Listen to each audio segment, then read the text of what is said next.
हाय बच्चों, तो आज के इस वीडियो में हम लोग सॉल्व करने वाले हैं आईसीएसई क्लास 10 फिजिक्स का specimen question paper for the year 2026 examination. तो यहाँ पे क्वेश्चन 1 एंड 2 जो कि सेक्शन ए के एमसीक्यूज और क्वेश्चन नंबर 2 मार्कर क्वेश्चन थे, वो हम ऑलरेडी अपनी लास्ट वीडियो में सॉल्व कर चुके हैं। अगर तुम्हें वो वाला पार्ट देखना है तो उसका लिंक तुम्हें नीचे डिस्क्रिप्शन में मिल जाएगा, वहां पे जाकर तुम उससे चेकआउट कर सकते हो। तो इस वीडियो में हम लोग सॉल्व करने वाले क्वेश्चन 3 और इसके अलावा सेक्शन बी हम कंप्लीट पूरा सॉल्व करेंगे इस वीडियो में। और ये क्वेश्चन बहुत अच्छे हैं बिकॉज ये स्पेसिमेन क्वेश्चन पेपर के इस बार नए पैटर्न के हिसाब से हैं और इस तरह के क्वेश्चन तुम अपने हाफ ईयरली में, प्री बोर्ड्स में देखने को मिल सकते हैं तुम्हें। बिकॉज स्कूल वाले क्या करते हैं, इन्हीं पेपर से क्वेश्चन उठा के दे देते हैं। तो अगर ये क्वेश्चंस यहाँ पे तुम देख लेते हो, इनको प्रैक्टिस कर लेते हो और अपने आप से भी इनको लगाने की कोशिश कर लेते हो तो तुम्हारे लिए बहुत बेनिफिशियल रहेगा, बिकॉज ये तुम्हें बहुत हेल्प करेगा। तो चलो भी स्टार्ट करते हैं अपने वीडियो को और स्टार्ट करते हैं क्वेश्चन को सॉल्व करना। तो क्वेश्चन 1 एंड 2 ऑलरेडी मैंने सॉल्व करा दिया है, ये मैंने ऑलरेडी बता चुका हूं तुम लोग को। और क्वेश्चन 3 के आगे क्वेश्चंस यहाँ पे हम सॉल्व करने वाले हैं अलोंग विद सेक्शन बी। तो चलो देखते हैं। अगर तुम्हें क्वेश्चन 1 एंड 2 देखना है तो ये पेपर पैटर्न का वीडियो है। 2026 के स्पेसिमेन क्वेश्चन पेपर को मैंने यहाँ पे थोड़ा सॉल्व कराया था, क्वेश्चन 1 एंड 2, एंड साथ में यहाँ पे फिजिक्स का पूरा पेपर पैटर्न भी डिस्कस किया था। अगर तुम्हें ये वाला वीडियो देखना है तो इस वीडियो का लिंक तुम्हें नीचे डिस्क्रिप्शन में मिल जाएगा, वहां पे जाकर तुम इस वीडियो को, मतलब इस वाले वीडियो को देखने के बाद में इसको भी चेकआउट कर सकते हो। तो चलो स्टार्ट करते हैं अभी सबसे पहले क्वेश्चन के साथ। Refer to the diagram given below. A lens is made of two materials. दो मटेरियल्स का लेंस बना हुआ है जिनका रिफ्रैक्टिव इंडेक्स एक का म्यू1 है, एक का म्यू2 है। मतलब ये लेंस दो अलग अलग हिस्सों में है। एक ऊपर का हिस्सा, इसका जो रिफ्रैक्टिव इंडेक्स है म्यू1 है, नीचे वाले का म्यू2 है। मतलब ये दोनों अलग अलग मटेरियल है, ए मटेरियल है, ये बी मटेरियल है। तो होगा क्या, आगे हमसे पूछा गया है if the rays are coming from a distant object. अब डिस्टेंट ऑब्जेक्ट का मतलब क्या है कि जो रेज यहाँ पे हम बनाएंगे वो कैसी होंगी, वो पैरेलल रेज होंगी। पैरेलल रेज तुमको लेनी है। Then how many images will be seen. तुमसे इमेजेस की संख्या पूछी है, कितनी बनेगी। तो देखो कॉमन सेंस लगाओ, अगर डिस्टेंट ऑब्जेक्ट से रेज आ रही है पैरेलल होंगी तो दो पैरेलल रेज इधर बना लो ऐसे, और दो पैरेलल रेज इधर बना लो ऐसे। ये तुम्हारी डायरेक्शन हो जाएगी। ठीक है, बना के भी दिखा दोगे 2 मार्क्स में, कम से कम तुम्हें पूरे मार्क्स मिल जाएंगे फिर। तो इस तरह होगा। अब इसका रिफ्रैक्टिव इंडेक्स म्यू1 है, तो म्यू1 रिफ्रैक्टिव इंडेक्स वाले लेंस के लिए फोकस पॉइंट अलग जगह होगा। मान लो ये फोकस पे आएंगी पैरेलल रेज, मान लो यहाँ पे आके इस तरह इमेज बना लेंगी, तो ये तुम्हारा हो जाएगा फोकस फॉर म्यू1। अब देखो दूसरा ये जो मटेरियल है इसके लिए फोकस पॉइंट अलग जगह पे होगा। इसकी जो रेज होंगी ये पैरेलल रेज, ये कहीं जाके दूसरे पॉइंट पे मीट करेंगे। क्यों?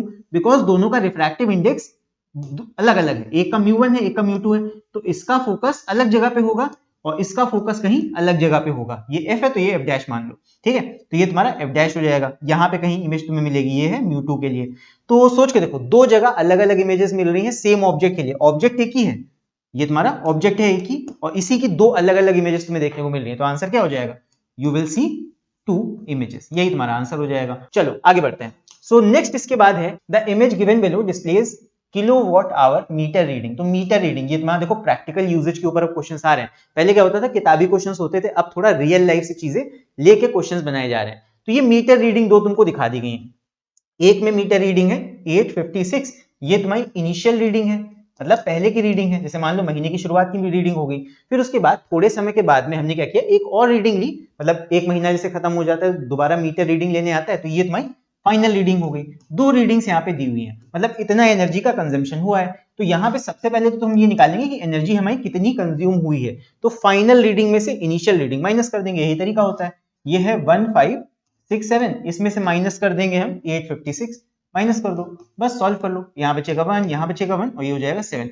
तो 711 kWh ये तुम्हारी हो जाएगी क्या, एनर्जी। इतनी एनर्जी हमने इलेक्ट्रिकल एनर्जी कंज्यूम की है। इसी को यूनिट भी बोलते हैं। कहते नहीं बिजली के इतने यूनिट हमने खर्च किए, तो यही तुम्हारे यूनिट्स होते हैं, किलोवाट आवर। हमने ये चीज पढ़ रखी है हाउस होल्ड इलेक्ट्रिसिटी में। तो अब यहाँ हमसे पूछा क्या गया है वो देखते हैं।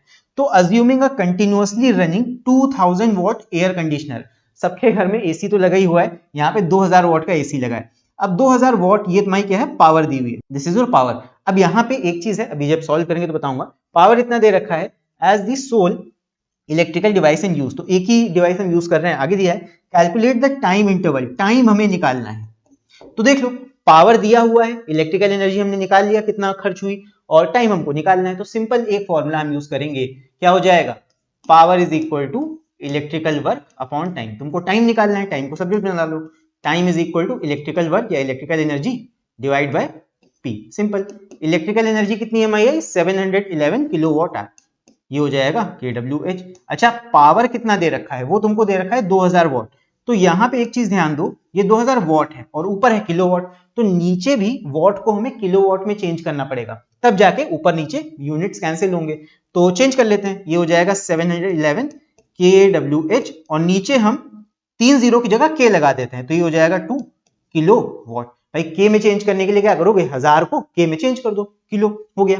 किलोवाट किलोवाट कैंसिल, 2 से काट दो इसको, ये हो जाएगा 2 3 6, उसके बाद यहाँ पे 1 कैरी जाएगा 11, ये हो जाएगा 2 5 10, फिर 1 कैरी जाएगा 11, 5 10, फिर उसके बाद पॉइंट लगेगा, फिर आगे 0 जाएगा, मतलब 1 कैरी जाएगा, तो ये हो जाएगा 0.5। तो इतने आवर्स हमारा आंसर हो जाएगा, इतने घंटे में ये जो 2000 वॉट का एसी है इतनी बिजली कंज्यूम करेगा।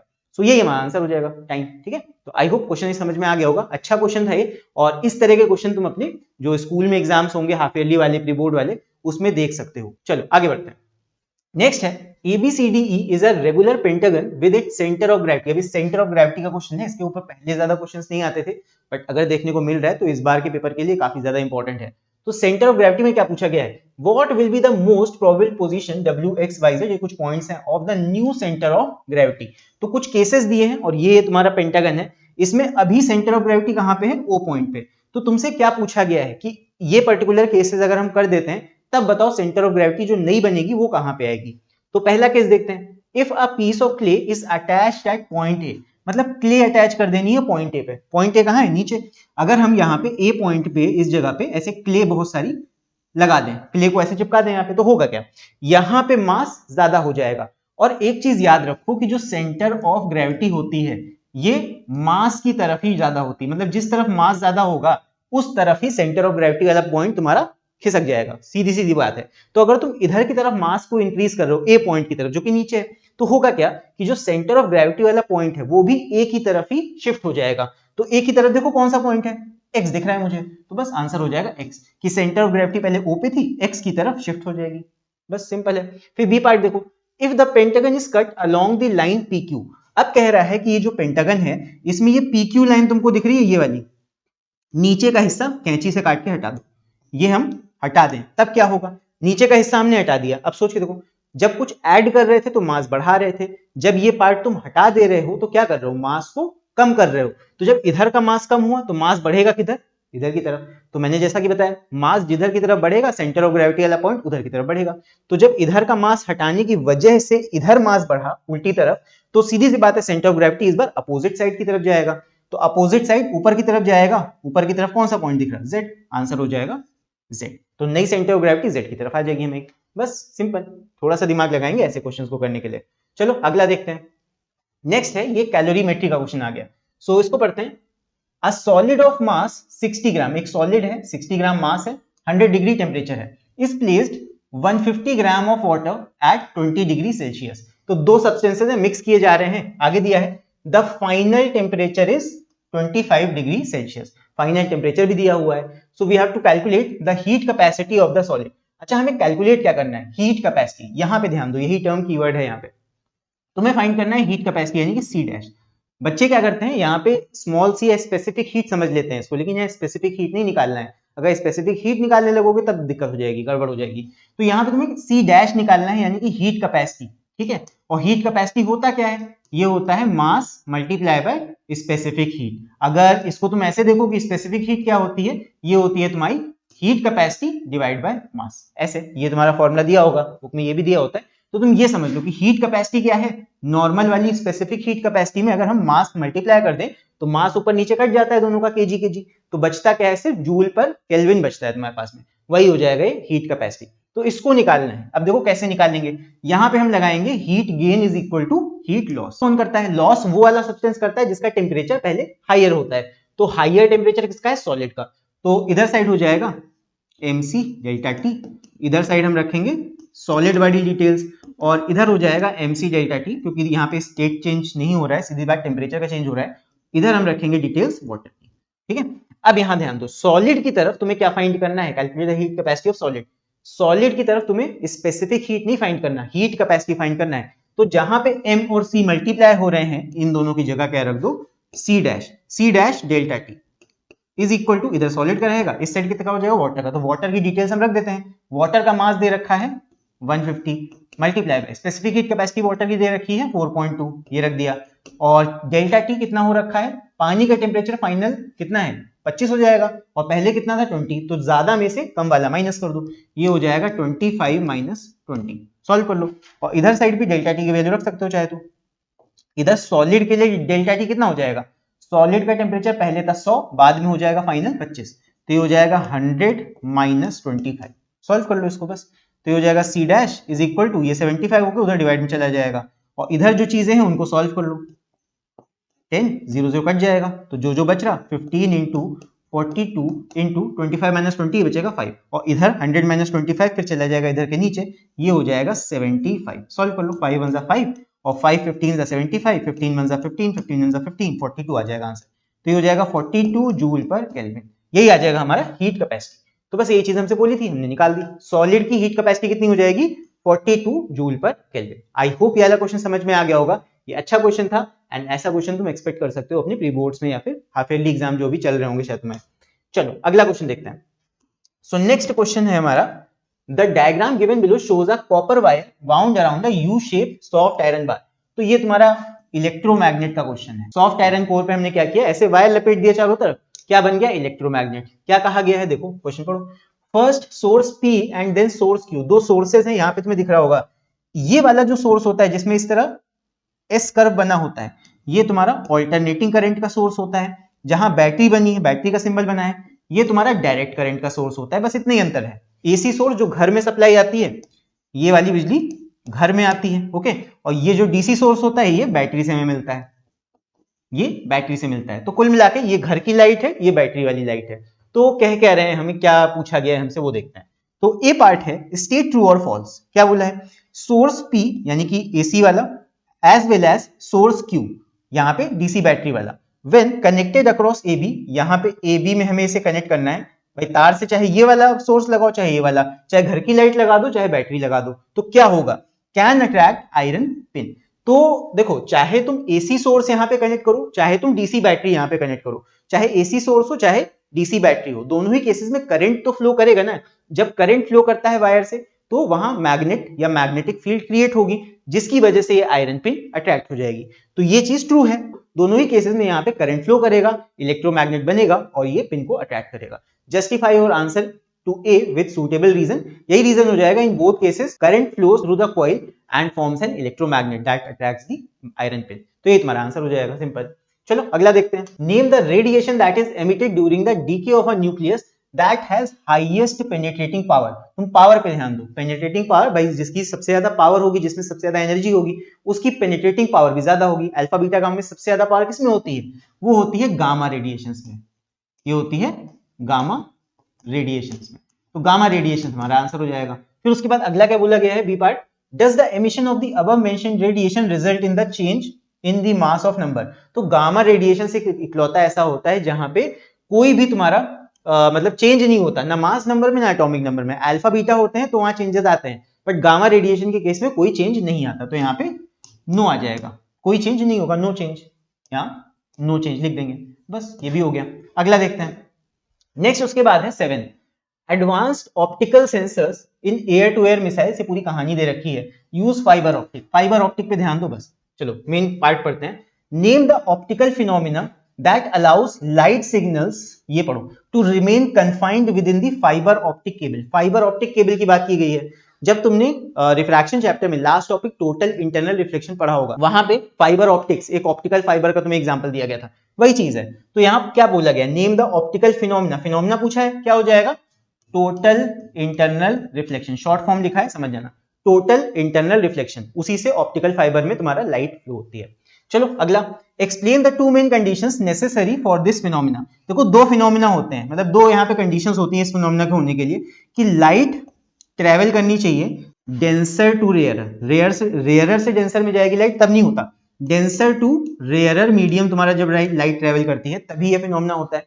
और दूसरा कंडीशन यहाँ पे क्या होता है, एंगल ऑफ इंसिडेंस ग्रेटर होता है किससे, क्रिटिकल एंगल से। तो ये दो कंडीशंस अगर होंगे तो टीआईआर पॉसिबल होगा, टोटल इंटरनल रिफ्लेक्शन। तो बस ये इसके आंसर हो जाएंगे।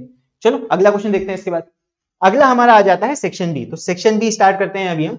तो सेक्शन बी तुम्हारा 40 मार्क्स का है, 4 यहाँ पे क्वेश्चंस तुम्हें करने हैं, एनी 4, लेकिन हम क्योंकि यहाँ पे पूरा पेपर सॉल्व कर रहे हैं तो सारे के सारे क्वेश्चंस करेंगे। The diagram below shows a fish in the tank and its image seen on the surface of water. तो यहाँ पे एक डायग्राम दिया हुआ है कि एक फिश है और फिश का तुम्हें इमेज सरफेस पे दिख रहा है। तो यहाँ पे क्या है, name the phenomena responsible for the formation of image. सोच के देखो इसके पीछे क्या फिनोमिना होगा। भाई मछली अंदर है और इसका इमेज तुम्हें कहाँ दिख रहा है, सरफेस पे। तो जब सरफेस से लाइट वापस से टकरा के अंदर जा रही होगी तभी तो तुम्हें सरफेस पे उसका इमेज दिख रहा होगा। तो ये तुम्हारा टोटल इंटरनल रिफ्लेक्शन का एग्जाम्पल है, TIR होगा यहाँ पे। चलो अगला देखते हैं इसका। तो अगला इसका बी पार्ट है। A double convex lens with refractive index μ1 is placed inside two liquids of refractive indexes μ2 and μ3। Light का क्वेश्चन है, रिफ्रैक्टिव इंडेक्स पे देखो ध्यान दो क्या कह रहा है। एक लेंस है जिसका रिफ्रैक्टिव इंडेक्स μ1 है, यहां मैं लिख देता हूं। एक लेंस है उसका रिफ्रैक्टिव इंडेक्स μ1 है, लेंस का रिफ्रैक्टिव इंडेक्स μ1 याद रखना। दो मीडियम है जिनका मीडियम μ2 और μ3 है। μ2 और μ3 ये हमारे मीडियम है, ये मीडियम हो गया, एक ये तुम्हारा मीडियम हो गया। इनमें ही तुम्हें बारी बारी से μ1 को रखना है। क्या होगा, as shown in the diagram, diagram बने हुए हैं। μ2 में हमने इसको रखा है μ1 को, और μ3 में भी μ1 वाले लेंस को रखा है। तो क्या बोल रहा है, how would a parallel incident beam of light refract when it comes out of the lens in each of the cases shown above. और यहां तुम्हें दो चीजें दे रखी हैं, that μ2 is greater than μ1 and μ1 is greater than μ3। Conditions दिए हुए हैं। अब कैसे इसको अटेम्प्ट करेंगे, थोड़ा सा दिमाग लगाओ। देखो जो रिफ्रैक्टिव इंडेक्स होता है ना, ये डायरेक्टली प्रोपोर्शनल होता है डेंसिटी के। मतलब जितना ज्यादा रिफ्रैक्टिव इंडेक्स होगा मटेरियल का, उसकी डेंसिटी भी उतनी ज्यादा होगी। तो सोच के देखो, पहले केस के बारे में देखो, कौन सा रेयरर है कौन सा डेंसर है, ये समझना है तुमको। इसके बारे में देखो, μ3 और ये क्या है, μ1, ठीक है। तो μ3 और μ1 के बीच रिलेशन क्या है कि μ1 ज्यादा है μ3 से, समझो μ1 ज्यादा है μ3 से। तो अंदर वाला मटेरियल का जो रिफ्रैक्टिव इंडेक्स है, लेंस का रिफ्रैक्टिव इंडेक्स ज्यादा है μ3 से, यानी कि जो हमारा लेंस है ये क्या हो जाएगा, ये डेंस भी ज्यादा। भाई μ1 ज्यादा है तो ये डेंस हो गया, ज्यादा घना हो गया, ज्यादा इसमें मतलब ज्यादा मॉलिक्यूल्स पैक होंगे तो ये डेंस है, ऑप्टिकली ज्यादा डेंस है। और μ3 क्या हो जाएगा, रेयरर। तो डेंसर और रेयरर वाला केस बन जाएगा यहाँ पे। आई होप समझ पा रहे होगे ये चीज, ये डेंसर और रेयरर वाला केस बन गया। तो बस देख लो यहाँ पे क्या होगा। तो अब मान लेते हैं लाइट यहां से इधर की तरफ जब टकराएगी तो क्या है, देखो बाहर वाला जो मटेरियल हमारा है μ3, इसका डेंसिटी कम है, ये रेयरर है। लेंस हमारा क्या है, ये डेंसर है। तो जब लाइट रेयरर से डेंसर में जाती है तो किधर जाती है, टुवर्ड्स दी नॉर्मल। अच्छा नॉर्मल यहाँ छोटा सा अगर तुम बना के देखो, ध्यान से देखो, सरफेस के नॉर्मल ऐसे बनाओ, और फिर जब नॉर्मल की तरफ लाइट बेंड होगी तो थोड़ा सा तुम्हें अंदर की तरफ ये बेंड होती दिखाई देगी। मैं दोनों सरफेस पे नहीं बना रहा हूं, तुम एक सरफेस ही बनाओगे ना, तुम्हें आइडिया लग जाएगा क्या हो रहा है। ये टुवर्ड्स दी नॉर्मल बेंड हुई, क्या हुआ, ये तुम्हें कन्वर्ज होती हुई दिख रही है, ऐसे इधर की तरफ बेंड होती दिख रही है। वही चीज इधर होगी, जब इधर से लाइट आएगी तो ये ऐसे जाएगी। तो लाइट रे क्या हो रही है, कन्वर्ज हो रही है। तो पहले पार्ट का आंसर क्या हो जाएगा, फिगर ए में, लाइट रे विल कन्वर्ज।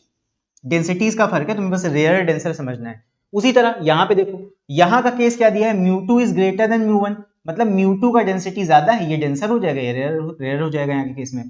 तो μ2 क्या है, इस बार μ2 डेंस है और अंदर का पोर्शन ये रेयर है। तो अब देखो, जब बाहर डेंस है तो बाहर से लाइट रे आएगी इस तरह, जब डेंसर से रेयरर में जा रही है, डेंसर से रेयरर में जब लाइट रे जाती है तो अवे फ्रॉम द नॉर्मल जाती है। तो नॉर्मल अगर हम यहाँ पे बनाए इस तरह, ठीक है, नॉर्मल ऐसे बनाए, तो ये लाइट रे अवे फ्रॉम नॉर्मल जाएगी, बाहर की तरफ जाएगी। वही चीज इधर देखो, डेंसर से रेयरर में जा रही है, अवे फ्रॉम द नॉर्मल जाएगी, यहां भी नॉर्मल एक बना लो। तो क्या हो रहा है, लाइट रे तुम्हारी कन्वर्ज नहीं डाइवर्ज हो रही है, फैल रही है बाहर की तरफ। तो यहां के केस में क्या हो जाएगा, यहां के केस में हो जाएगा लाइट रे विल डाइवर्ज। तो ये कॉन्केव लेंस की तरह बिहेव करेगा या कॉन्वेक्स लेंस की तरह बिहेव करेगा। बाकी है दोनों कॉन्वेक्स लेंस शेप वाइज, लेकिन क्योंकि ऐसे लिक्विड में रखे गए जहां का रिफ्रैक्टिव इंडेक्स इनसे अलग है, तो इस तरह लाइट रे यहां बिहेव करेगी। आई होप समझ में आ गया होगा, थोड़ा सा दिमाग लगाने वाला क्वेश्चन तो था। चलो अगला देखते हैं। नाउ यहां पे है, a scientist lowers a metallic ruler vertically into a transparent oil tank। तो यहाँ पे metallic ruler है, vertically उसको oil tank में रखा गया, transparent oil है, दिखेगा हमें। The ruler touches an object placed at the bottom of the tank and gets wet up to 25 centimetre mark. अब सोचो यहाँ पे क्या दिया हुआ है, एक रूलर है, तो रूलर में जो मार्किंग दी है वो रियल है हमारी, ठीक है। तो the ruler touches an object placed at the bottom of the tank. इसको बना लेते हैं, ज्यादा अच्छे समझ में आएगा। ये मान लो टैंक है, यहाँ पे हमारा ऑब्जेक्ट रखा है, हमने रूलर को ऐसे लगा दिया तो वो कहां तक डिप हो रहा है, 25 सेंटीमीटर मार्क तक ऐसे ये पूरा ऑयल में डिप हो रहा है, ठीक है। ये चीज यहाँ पे दी हुई है, ठीक, इतना समझ में आ गया हमको। तो यहाँ पे ये जो 25 सेंटीमीटर मार्क तक डिप हुआ है, तो ये क्या है, this is the real depth. इतनी डेप्थ रियल है उस ऑब्जेक्ट की। आई होप इतना समझ पा रहे हो डायग्राम की हेल्प से। Now if the refractive index of the glycerine is कितना 1.25 म्यू दिया हुआ है हमें, रिफ्रैक्टिव इंडेक्स पता है। तो क्या बोला गया है A part, up to which mark will the ruler get wet if the scientist lowers it up to the image of the object. Real depth तो पहले नाप ली गई, अब ये कह रहे हैं कि बताओ कहीं ना कहीं जब ऑयल रखा गया है, इसका कुछ रिफ्रैक्टिव इंडेक्स है, तो इसका इमेज हमें कहीं ऊपर दिखेगा, अपरेंट डेप्थ। तो अब जब स्केल को इसकी इमेज की हाइट तक रखा जाएगा तो ये अपरेंट डेप्थ कितनी दिखाई देगी, नकली वाली हमें इमेज की जो डेप्थ है वो कितनी दिखाई देगी। तो अपरेंट डेप्थ तुमसे पूछा है, कैसे निकालोगे, क्या फॉर्मूला होता है, mu is equal to real depth upon apparent depth, बस इसका यूज कर लो, सिंपल एक फॉर्मूला लगाना है। म्यू दिया हुआ है 1.25 is equal to real depth कितनी दे रखी है 25, और ये सेंटीमीटर्स में, तो सेंटीमीटर में आंसर आएगा 25 centimetre divide by x, x तुमको निकालना है, एक्स मान लिया हमने अपरेंट डेप्थ को, या एडी भी लिख सकते हो एक्स भी लिख सकते हो, let the apparent depth be X. तो सॉल्व कर लेंगे इसको, नीचे करता हूं मैं, यहाँ पे जगह नहीं है। देखो यहाँ पे x को इधर ले आओ, x इज इक्वल टू 25, ये सेंटीमीटर में, तो सेंटीमीटर में आंसर आएगा, डिवाइड बाय 1.25, पॉइंट हटाएंगे और 100 से मल्टीप्लाई कर देंगे, 25 से काट दो, 25 4 जा 100, 25 5 जा 125, 5 1 जा 5, 5 5 जा 25, 5 4 जा कितना 20, तो x हमारा कितना आ गया 20 सेंटीमीटर, यानी कि apparent depth is equal to 20 centimetre. तो ए पार्ट का आंसर कितना हो जाएगा, वो हो जाएगा 20 सेंटीमीटर। आ गया बी पार्ट देखते हैं, how will this length in A change if another liquid of mu greater than 1.25 is used. तो अब यहाँ पे ये कह रहा है कि अगर हम लिक्विड का रिफ्रैक्टिव इंडेक्स बढ़ा दें, मतलब एक दूसरा लिक्विड यहाँ पे डालें जिसका रिफ्रैक्टिव इंडेक्स ज्यादा हो 1.25 से, तो इस अपरेंट डेप्थ पे, लेंथ नहीं ये अपरेंट डेप्थ है, तो इस पे क्या फर्क पड़ेगा। अब सोच के देखो, फॉर्मूला देखो जरा क्या है, mu is equal to R D upon A D, यानी कि यहां से हम कह सकते हैं कि mu is inversely proportional to AD, यानी अगर म्यू का वैल्यू बढ़ेगा तो एडी का वैल्यू घटेगा। भाई इनवर्सली प्रोपोर्शनल है, दिख रहा है हमें, एक चीज बढ़ेगी तो दूसरी चीज घटेगी, सिंपल। तो क्या है, अगर यहाँ पे म्यू का वैल्यू बढ़ाओगे तो रिफ्रैक्टिव इंडेक्स का वैल्यू कम, ये अपरेंट डेप्थ का वैल्यू कम हो जाएगा।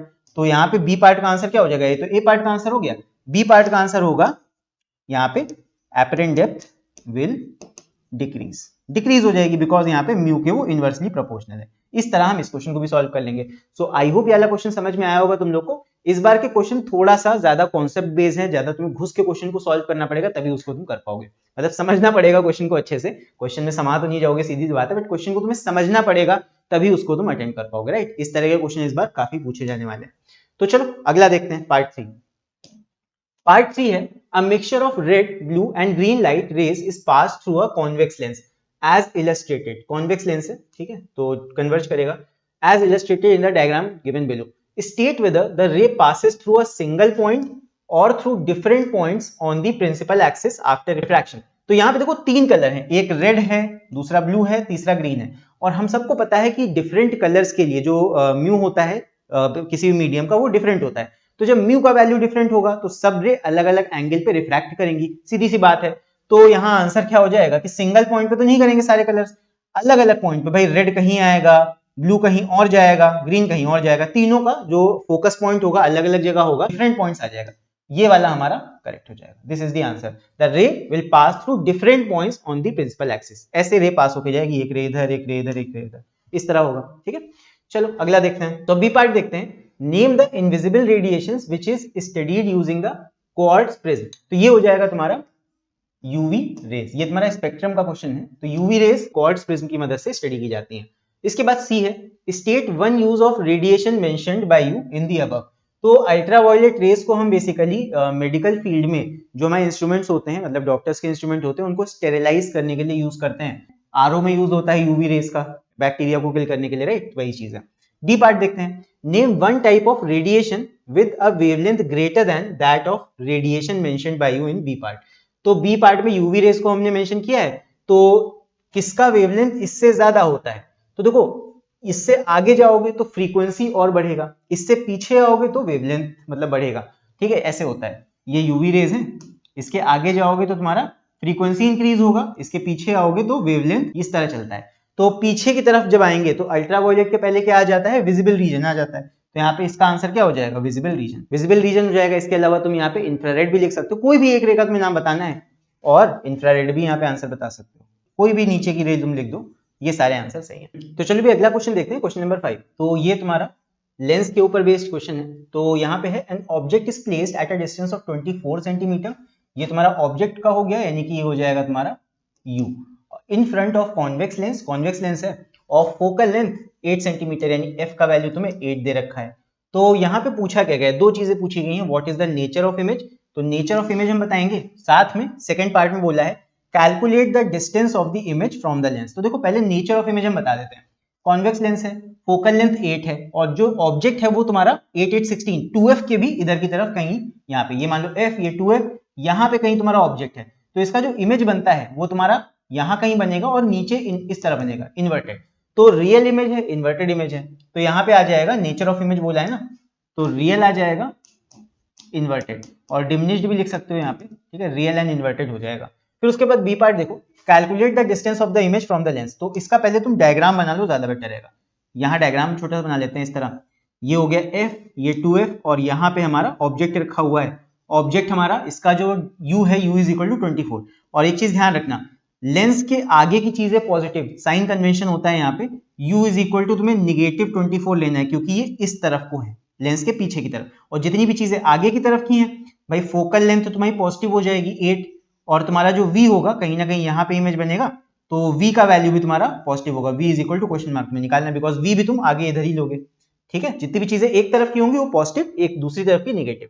तो बस फॉर्मूला लगाएंगे यहाँ पे, लेंस फॉर्मूला लगेगा, ये हो जाएगा 1/v minus 1/u is equal to 1/f। यहाँ पे वैल्यूज को सॉल्व करो, v का वैल्यू हमें निकालना है, तो ये हो जाएगा 1/v is equal to 1/u को उधर भेज दो, तो 1/f प्लस 1/u, 1/u उधर जाके प्लस हो गया। तो यहाँ पे वैल्यूज रखते हैं, f का वैल्यू 8 है, प्लस यहाँ पे u का वैल्यू कितना है, माइनस का 24। तो ध्यान देना यहाँ पे, क्योंकि u का वैल्यू माइनस का 24 है, तो बीच में ये प्लस साइन चेंज होकर माइनस हो जाएगा, तो 1/24 और माइनस साइन ये आ गया।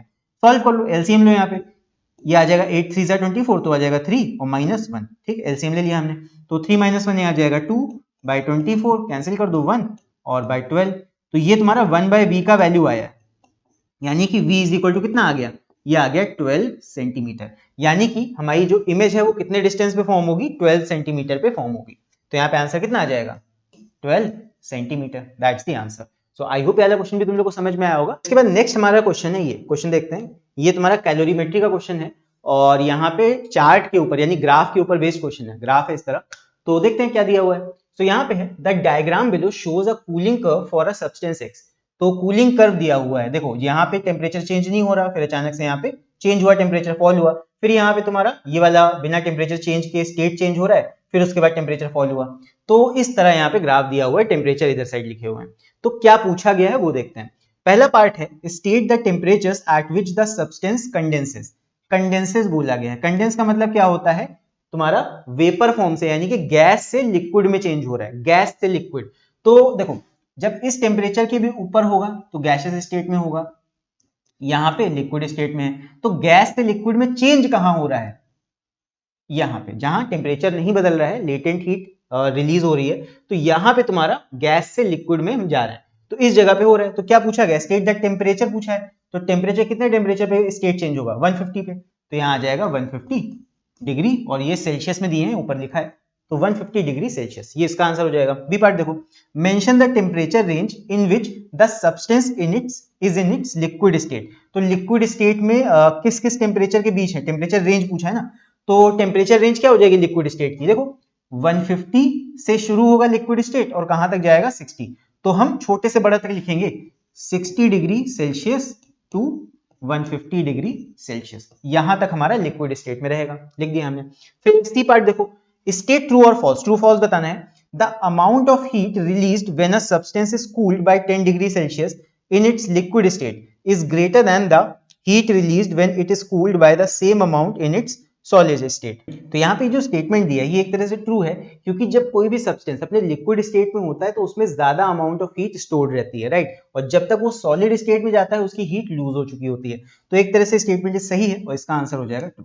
चलो बढ़ते हैं आगे, नेक्स्ट क्वेश्चन देखते हैं, इसके बाद मतलब नेक्स्ट पार्ट देखते हैं, थर्ड है पार्ट इसका। In an experiment to measure the temperature of the flame of a Bunsen burner, a lump of copper of mass, यहाँ पे कॉपर का मास दिया है 0.12 kg, is heated on the flame for a long time. The copper then is quickly transferred into a beaker of negligible heat capacity containing 0.84 kg of water. तो यहाँ पे देखो एक कॉपर है और दूसरा यहाँ पे वाटर है, and the temperature of water rose from 15 degree to 35 degree. तो ये तुम्हारा फाइनल टेम्परेचर हो गया, this is your final temperature. मतलब पानी का टेम्परेचर यहां से यहां बढ़ गया, तो ऑब्वियसली यही फाइनल टेम्परेचर होगा वहां पे।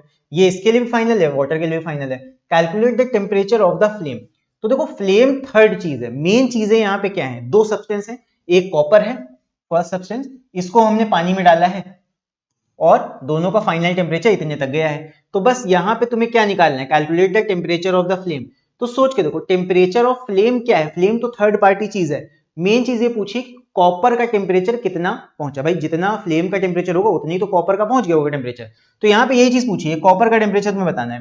तो यहाँ देखो दो चीजें, एक कॉपर है दूसरा वाटर है। कॉपर का टेम्परेचर कुछ होगा, ये तुमको निकालना है, ये कितना है इसको T मान लो। इसका टेम्परेचर कितना दिया हुआ है, पानी का टेम्परेचर दिया होगा यहाँ, एंड द टेम्परेचर वाटर, हाँ 15 डिग्री दिया है। तो पानी का टेम्परेचर पहले 15 डिग्री था और 15 डिग्री से राइज होके कहां तक गया है, 35 तक, 35 डिग्री तक, यही फाइनल टेम्परेचर तुम्हारा हो गया। और कॉपर का जो टेम्परेचर T था ये फॉल होके 35 डिग्री तक आया होगा। तो ये चीज है, एक हीट लॉस कर रहा है और वाटर हीट गेन कर रहा है, फाइनल टेम्परेचर 35 डिग्री यहां मैंने बना दिया है। तो बस सॉल्व करते हैं, heat gain is equal to heat loss लगेगा, सिंपली हो जाएगा। लगाते हैं, यहां पे लगेगा heat loss is equal to heat gain, simple. क्या लगाएंगे, दोनों में टेम्परेचर का चेंज हो रहा है तो ये हो जाएगा mc डेल्टा टी, और इधर साइड कौन हीट लॉस कर रहा है, कॉपर, Cu लिख दे रहा हूं मैं, केमिस्ट्री का सिंबल, और इधर हो जाएगा mc डेल्टा टी, ये किसका हो जाएगा, ये हो जाएगा हमारा पानी का, H2O लिख दे रहा हूँ। फिजिक्स पढ़ रहे हैं लेकिन केमिस्ट्री का फॉर्मूला लिख रहे हैं यहाँ पे, केमिस्ट्री के यहाँ पे सिंबल्स।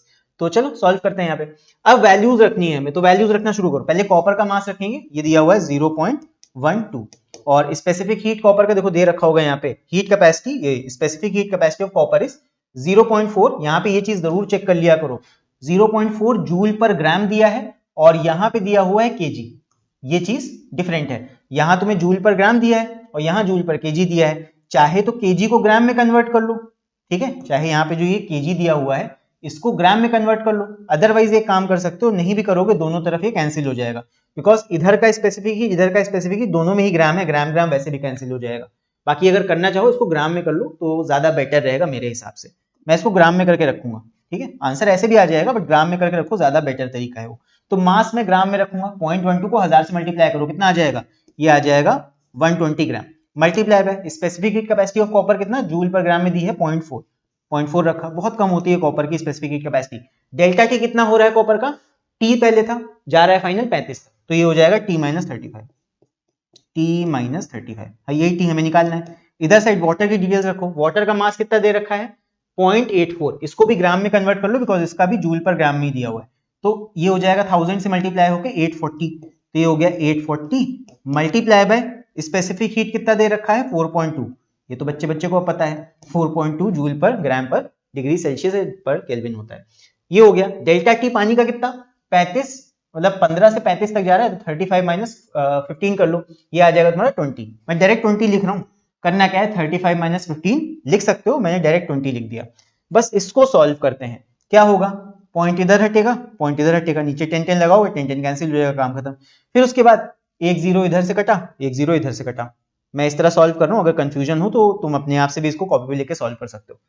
चलो जो जो चीजें बच रही हैं उसको सॉल्व करते हैं। इधर हमारे पास में 4 है, इधर 12 है, तो जो चीज बच रही है देखते हैं। इधर है T minus 35 is equal to, इधर बच रहा है 840 मल्टीप्लाई बाय 42 मल्टीप्लाई बाय 2, और डिवाइड में क्या आ जाएगा, इधर ये दो जो मल्टीप्लाई में थे इधर आके डिवाइड में आ जाएंगे, 12 और 4, ये हो गया 12 और 4, काट दो इसको, 2 1 जा 2, 2 2 जा 4, और फिर उसके बाद यहाँ पे 2 से काटो, 2 1 जा 2, और ये कट जाएगा तुम्हारा 2 4 जा 8, 2 2 जा 4, 420, तो ये हो जाएगा 420 मल्टीप्लाई बाय 42 डिवाइड बाय 12, 12 से काटो, और ये कटेगा तुम्हारा 4 से काट दो चाहे या 3 से काट दो, ये हो जाएगा 3 4 जा 12 और 3 1 जा 3, 3 4 जा 12, तो 2 से काटो, 2 2 जा 4, 2 7 जा 14, 2 से कटेगा 2 1 जा 2, ये काट दो, 2 2 जा 4, 2 1 जा 2, 210 मल्टीप्लाई बाय 7 तो कर लो, ये आ जाएगा 700, 7 1 जा 7, 7 2 जा 14, तो 1470, ये T माइनस 35 का वैल्यू आया है। मैं ऊपर कर रहा हूँ, यहाँ पे जगह नहीं है, इसके बाद यहाँ ऊपर है, देख लें यहाँ पे, तो यहाँ पे क्या हो जाएगा, T का वैल्यू आ जाएगा हमारा 35, इधर जाके ऐड हो जाएगा, और ये आ जाएगा तुम्हारा 1505 और टेम्परेचर है डिग्री सेल्सियस। मतलब इतना ज्यादा फ्लेम का टेम्परेचर हमारा था। कॉपर का टेम्परेचर हमने निकाला है, यही टेम्परेचर हमारा क्या हो जाएगा फ्लेम का। तो द फ्लेम्स टेम्परेचर इज कितना 1505 डिग्री सेल्सियस, बहुत हाई टेम्परेचर है। सो आई होप ये वाला क्वेश्चन भी तुम लोग को समझ में आ गया होगा। बस यहाँ तुम्हें इतना ही समझना है कि जो फ्लेम का टेम्परेचर है वही कॉपर का टेम्परेचर भी होगा। बिकॉज भाई कॉपर को गर्म कर रहे हो तो फ्लेम के ऊपर ही रख के तो कॉपर को गर्म कर रहे हो। ये मान लो कॉपर है, इसको फ्लेम के ऊपर रखा गया, तो जो फ्लेम का टेम्परेचर वही कॉपर का टेम्परेचर हो जाएगा। तो बस यही है। चलो अगला क्वेश्चन देखते हैं। नेक्स्ट इसके बाद आ जाते हैं क्वेश्चन नंबर 6 पे। तो इसको देखते हैं। यहाँ पे ये तुम्हारा लिवर्स का क्वेश्चन है, तो पढ़ते हैं क्या है। A metal rod AB of length 80 centimetre, total length हमको 80 सेंटीमीटर दे रखा है, is balanced at 45 centimetre from end A. सब चीजें लिखी हैं, 45 सेंटीमीटर पे इसको बैलेंस किया गया, फलक्रम रखा है। तो आगे दिया हुआ है with 100 gram force weight suspended from two ends. तो 100 ग्राम फोर्स का जो वेट है वो दोनों एंड्स पे लटकाया गया है। अब यहां क्या बोला गया है, A part, if this rod is cut at the centre C. तो अगर सेंटर सी पे हम इसको कट कर देते हैं रॉड को, तो क्या बोला गया, then compare the weight of AC to weight of BC। देखो इन्होंने कहा कि ऐसा कुछ है, ऐसा कुछ हमारा रॉड है और ये बैलेंस कहां पे हो रहा है 45 डिग्री पे, ठीक है ना। और दोनों तरफ तुम्हारा 100 ग्राम फोर्स और 100 ग्राम फोर्स लटकाया हुआ है। तो कुल मिला के अगर देखा जाए तो इधर का वेट और इधर का वेट क्या है, बराबर है। अगर इधर का वेट हम W मान लें तो इधर का वेट भी W होगा, तभी तो ये दोनों चीजें बैलेंस हो रही है 45 पॉइंट पे, ठीक है। और इन्होंने ये कहा कि अगर हम इसको C से कट करें, यहां से कट करें, तो सोच के देखो क्या होगा। भाई इधर का वेट तो कम हो गया, इधर का वेट तो थोड़ा बचा। अगर ये जो AC है, AC का वेट है, ये लेस देन W बचेगा। और जो C से B तक, ये तुम BC लोगे, C से B तक का ये तुम रॉड लोगे, इसका W तो है ही है, और W से इतना पार्ट इसमें और जुड़ जाएगा, ये कितना आ जाएगा, it is greater then W। तो किधर का वेट ज्यादा होगा, BC ज्यादा होगा W से, और इधर का वेट W से कम हो जाएगा। तो हम कह सकते हैं यहाँ पे क्या है, wait of BC is greater then AC। क्या हो जाएगा, wait of BC is greater then AC। पूरा लिख देना, wait of BC is greater then AC, ये हो जाएगा हमारा आंसर। इसके बाद बी पार्ट में तुम्हें रीजन भी देना है। तो रीजन इसका क्या हो जाएगा, देखो क्योंकि तुम्हारा फलक्रम यहाँ पे है, इस जगह सेंटर पे नहीं है, सेंटर से इधर है, तो हम कह सकते हैं कि जो ज्यादा वेट है रॉड का, दोनों तो यहाँ पे लटका तो इक्वल वेट है, तो दो जो ज्यादा वेट होगा तुम्हारे रॉड का वेट ही डिफर कर रहा है, इधर की तरफ ज्यादा कंसंट्रेटेड है, बी से सी के बीच यहाँ पे, तभी तुम्हारा फलक्रम यहाँ पे। भाई सेंटर ऑफ ग्रेविटी कहाँ पे आता है, जिधर मास ज्यादा होता है, मैंने तुम्हें बताया था। तो यही तुम्हें रीजन दे देना। रीजन देखो मैंने यहाँ पे लिख दिया है, यही रीजन तुम एग्जाम में लिख सकते हो, राइट, कि तुम्हारा जो मास है वो B to C पॉइंट ज्यादा कहीं ना कहीं कंसेंट्रेटेड है, इसी वजह से तुम्हारा फलक्रम यहाँ पे बैलेंस कर रहा है। तो अगर हम इसको सेंटर से कट करेंगे तो मास ज्यादा इधर हमें मिलेगा B to C, राइट। चलो अगला पार्ट देखते हैं इस क्वेश्चन का। नाउ नेक्स्ट पार्ट है, for each of the following scenarios state whether the work done by the gravity is positive, negative और zero. A person walks on levelled road. भाई इंसान ऐसे है, लेवल्ड रोड पे चल रहा है। यहाँ पे एक चीज ध्यान रखना, क्या दिया है, work done by gravity, gravity का वर्क बोला है। तो ग्रेविटी के केस में अगर देखा जाए तो फोर्स किधर को लगेगा, नीचे की तरफ, डिस्प्लेसमेंट किधर को हो रहा है, आगे की तरफ। तो जब दोनों के बीच 90 डिग्री एंगल है तो work done by this case zero आ जाएगा हमारा। यहाँ पे ध्यान देना, वर्क डन बाय ग्रेविटी बोला है, इंसान कितना वर्क कर रहा है वो नहीं पूछा। ग्रेविटी का फोर्स तो नीचे की तरफ लग रहा है और इंसान चल आगे को रहा है, तो डिस्प्लेसमेंट और फोर्स में 90 डिग्री का मतलब एंगल है, तो इसीलिए जीरो वर्क हो जाएगा। फिर बी पार्ट देखो, a person climbs a ladder.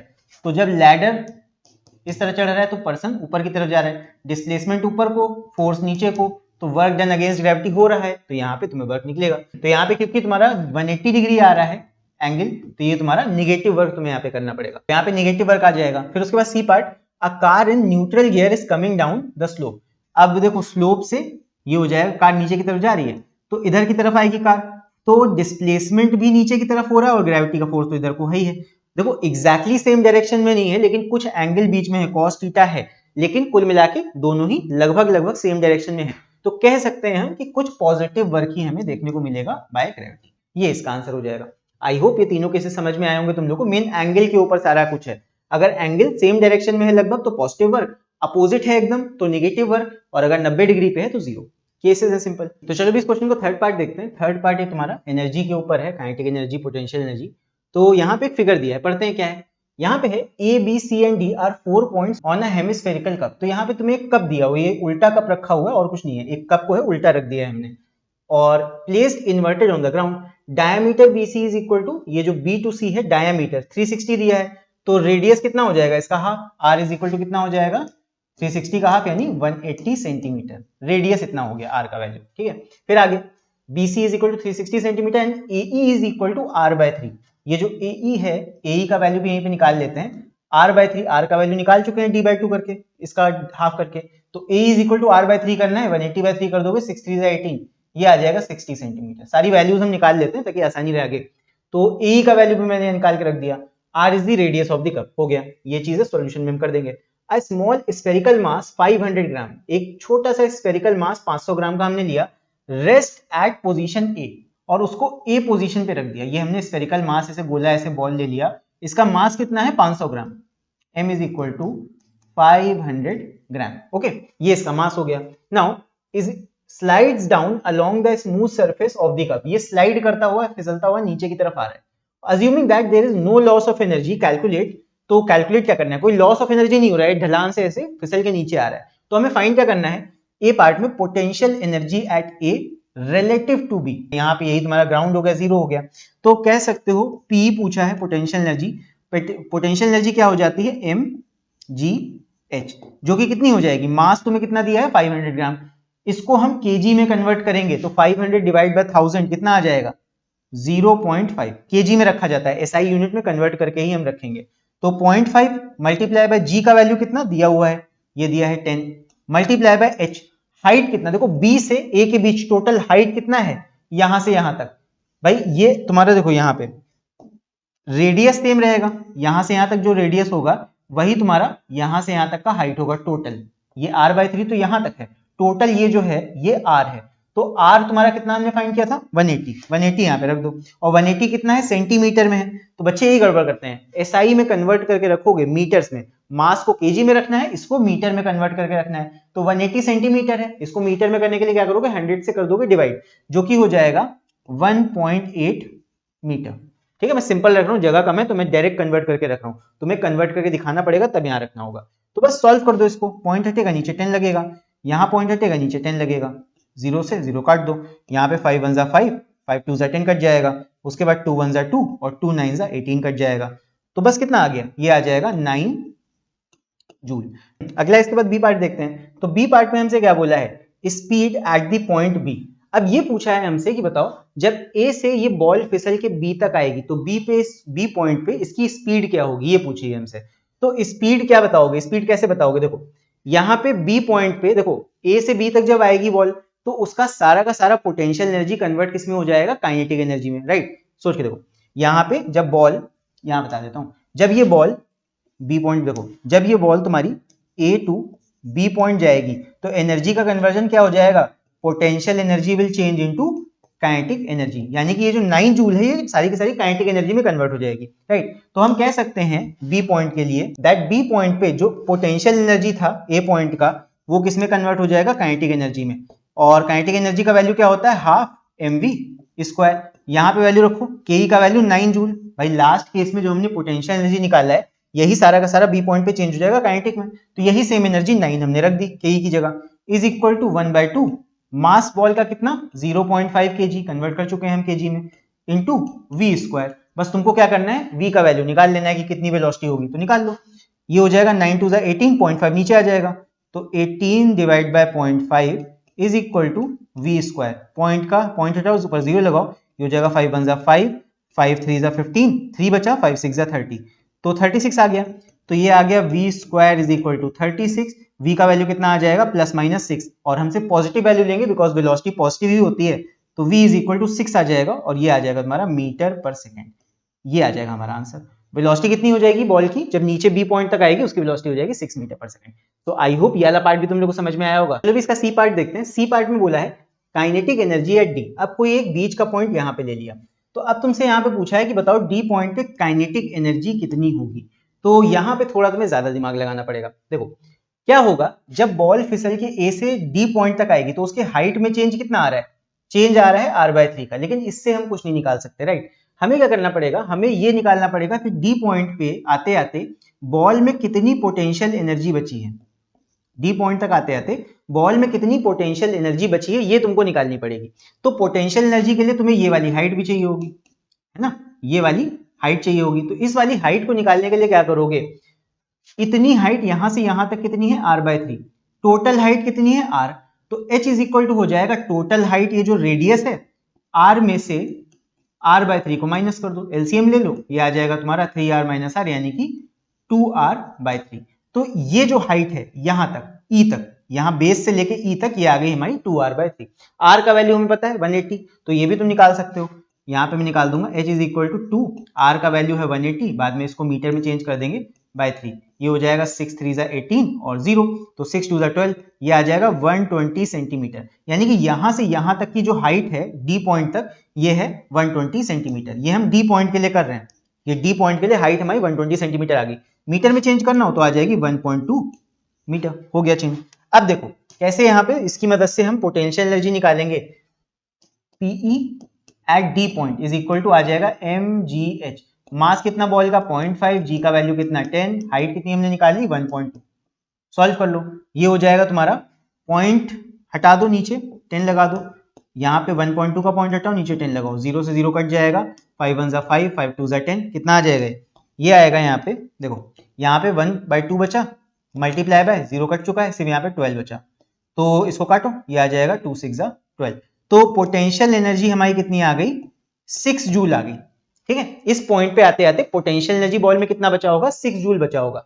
अब सोच के देखो, जब बॉल यहां से यहां तक आ रही होगी, यहां से यहां तक, तो उसमें पोटेंशियल शुरुआत में कितना एनर्जी था, देखो पीई एट ए पॉइंट कितना था 9 joule, PE at D point कितना था, ये तुम्हारा है 6 जूल। तो सोच के देखो क्या हुआ, जब बॉल ए पॉइंट से डी पॉइंट तक आई, उसका पोटेंशियल एनर्जी चेंज हुआ। तो जब पोटेंशियल एनर्जी चेंज हो रहा है, ये जो डिफरेंस आया है, ये किसमें चेंज हुआ होगा, ये किसमें चेंज हो जाएगा, काइनेटिक एनर्जी में। जो चेंज इन पोटेंशियल एनर्जी होता है वो तुम्हारा काइनेटिक में ही तो बदला होगा, एक एनर्जी का फॉर्म दूसरे एनर्जी में चेंज हो गया।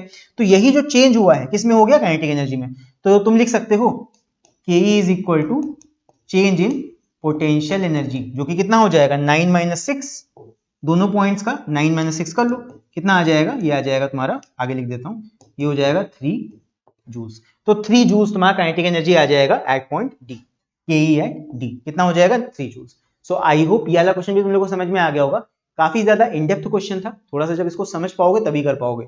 तो इस तरह के क्वेश्चन भी इस बार के पेपर में आने वाले हैं। कई बच्चे कहते हैं सर आप डरा रहे हैं, मैं डरा नहीं रहा हूँ, बट हाँ पेपर का पैटर्न अब की बार का इसी तरह का है, थोड़ा सा तुम्हें दिमाग लगा के क्वेश्चंस को करना पड़ेगा, इन डेप्थ चीजों को समझना पड़ेगा। ठीक है, कॉन्सेप्ट समझो, टीचर्स से भी बोलो कि ऐसे क्वेश्चंस कराएं, ताकि तुम्हें और भी अच्छे से चीजें समझ में आए और ऐसे क्वेश्चंस को तुम अच्छे से कर पाओ।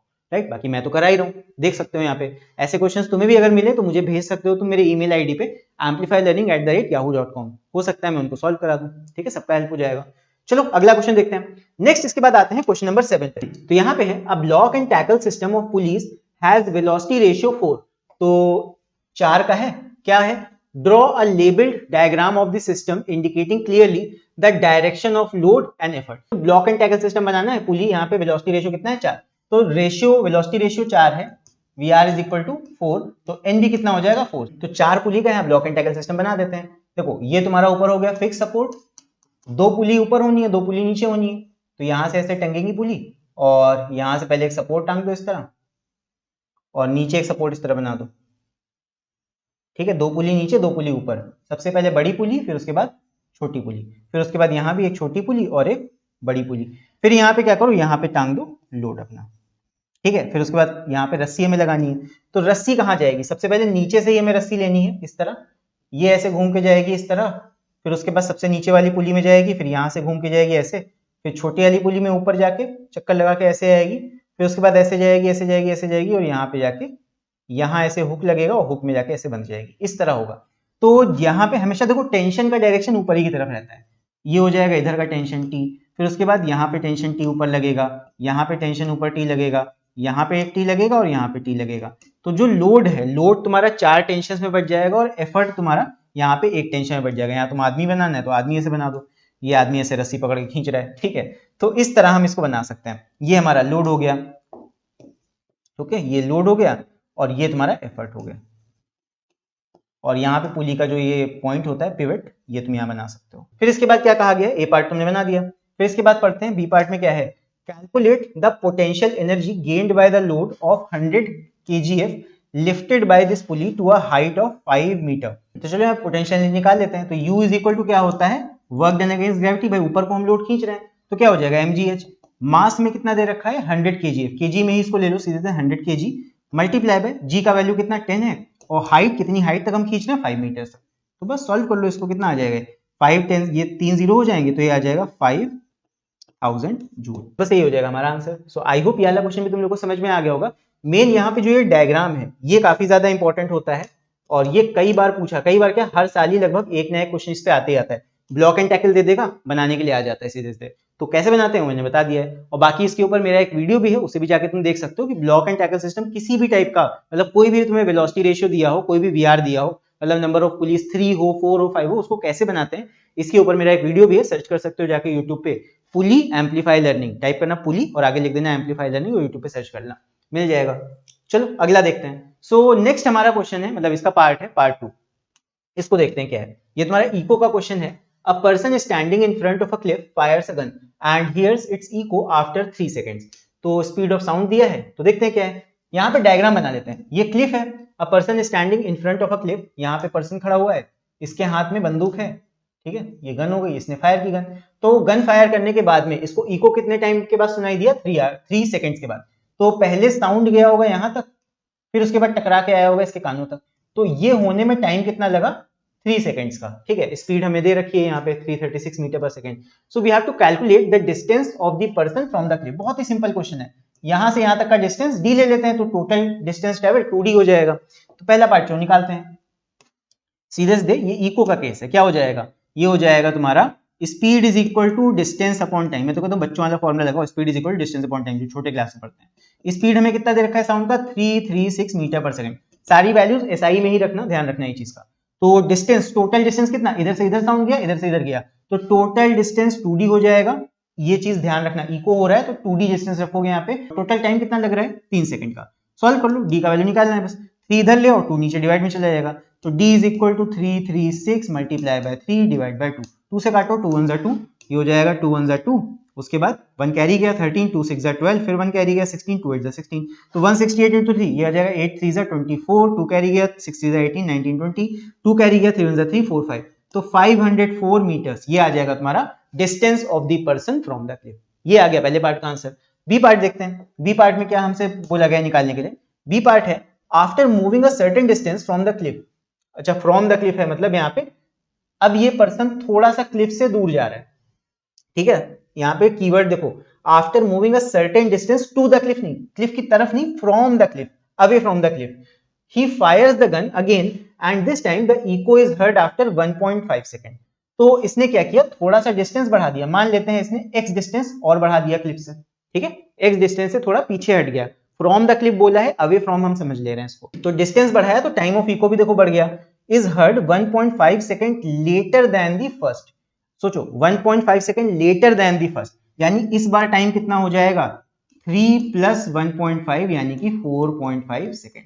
ये इस बार का टाइम हो जाएगा। डिस्टेंस भी बढ़ा है x, d में x बढ़ा दोगे, ठीक है, d प्लस x हो जाएगा, और उसको भी ट्वाइस करना पड़ेगा तुम्हें, है ना। तो चलो निकालते हैं इसको कैसे होगा। बी पार्ट देखो भाई, यहां भी यही बच्चों वाला फॉर्मूला लगाओगे, speed is equal to distance upon time, बचपन से पढ़ रहे हैं। तो यहाँ पे क्या हो जाएगा, स्पीड वही रहेगी साउंड की, वो तो बदलेगी नहीं, 336 इज इक्वल टू डिस्टेंस कितना रखना है भाई, d तो पहले था ही, d का वैल्यू तुम निकाल चुके हो 504, तो 304 तो तुम्हारे पास में है ही है।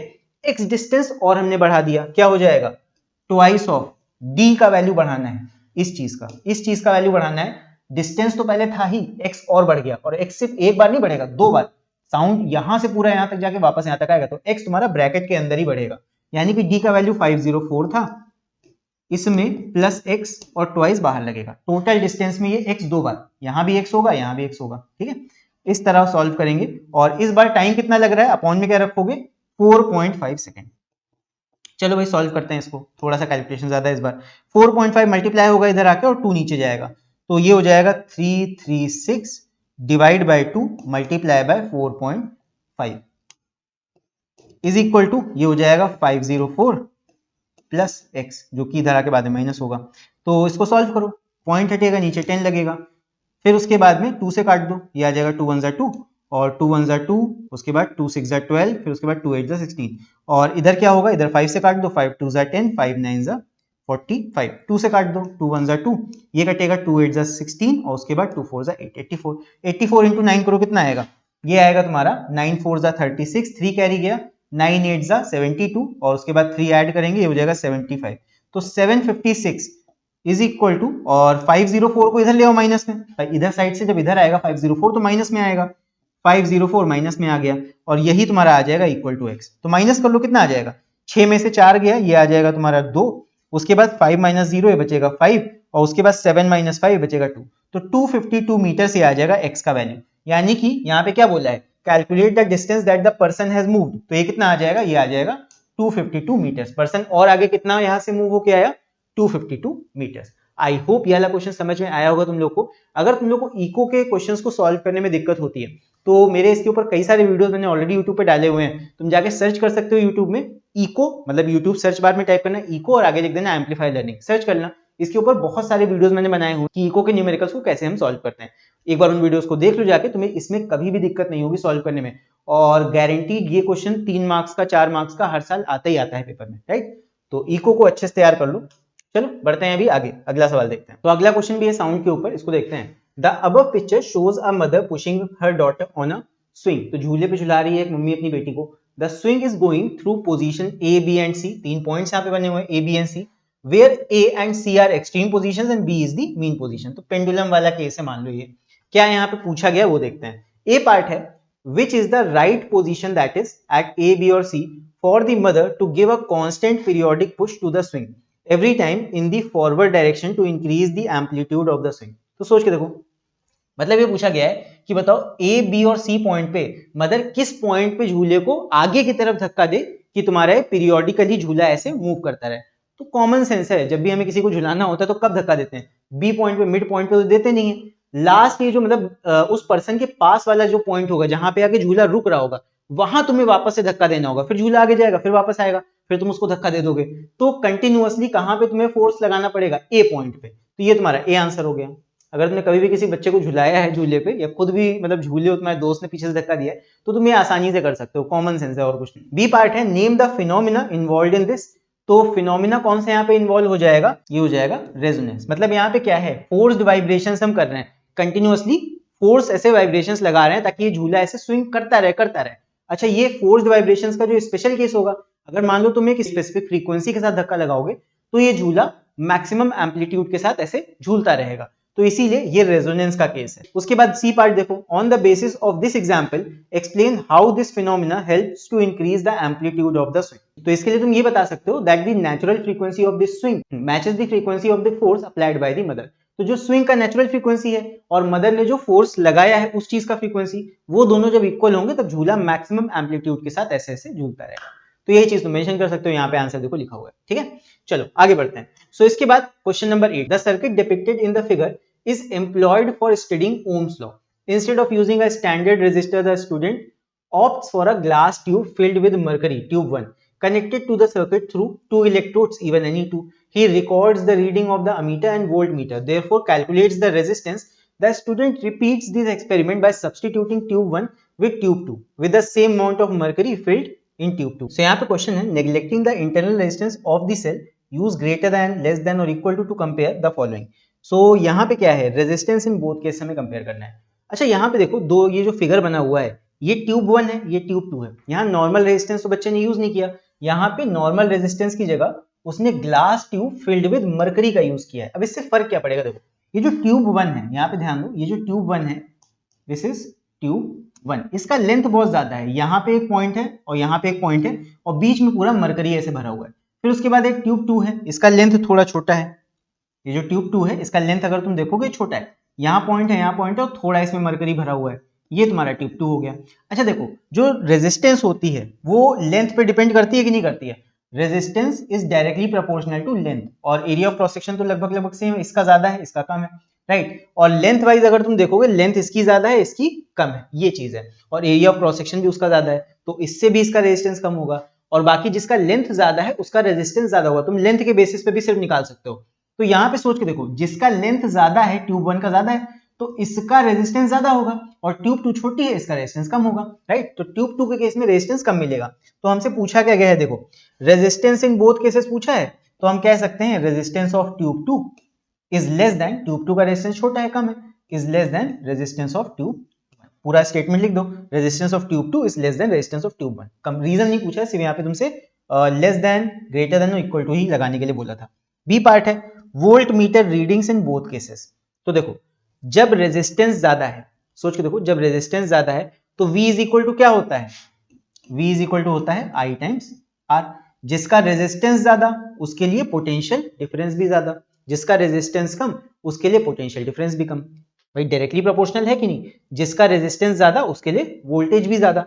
तो यहाँ पे जब ये ट्यूब का रेजिस्टेंस ज्यादा है तो इसके लिए पोटेंशियल डिफरेंस भी अक्रॉस ज्यादा होगा। तो इसके लिए हम कह सकते हैं दैट ट्यूब 2 का जो वोल्टेज आएगा इज लेस देन ट्यूब 1। ठीक है, रेजिस्टेंस से ही सिमिलर होगा, जिसका रेजिस्टेंस ज्यादा उसके लिए पोटेंशियल डिफरेंस भी ज्यादा, जिसका रेजिस्टेंस कम उसके लिए पोटेंशियल डिफरेंस भी कम। फिर उसके बाद अगला देखो C, specific resistance in both cases. तो स्पेसिफिक रेजिस्टेंस क्या होगा भाई, दोनों ही केसेस में स्पेसिफिक रेजिस्टेंस जब तुम निकालोगे, स्पेसिफिक रेजिस्टेंस जो होता है रो, ये मटेरियल का प्रॉपर्टी होता है। ये मटेरियल तो सेम है, दोनों ही केसेस में मरकरी यूज कर रहे हो, राइट। यहाँ पे दोनों ही केसेस में हम मरकरी का इस्तेमाल कर रहे हैं, तो रो तो सेम रहना है।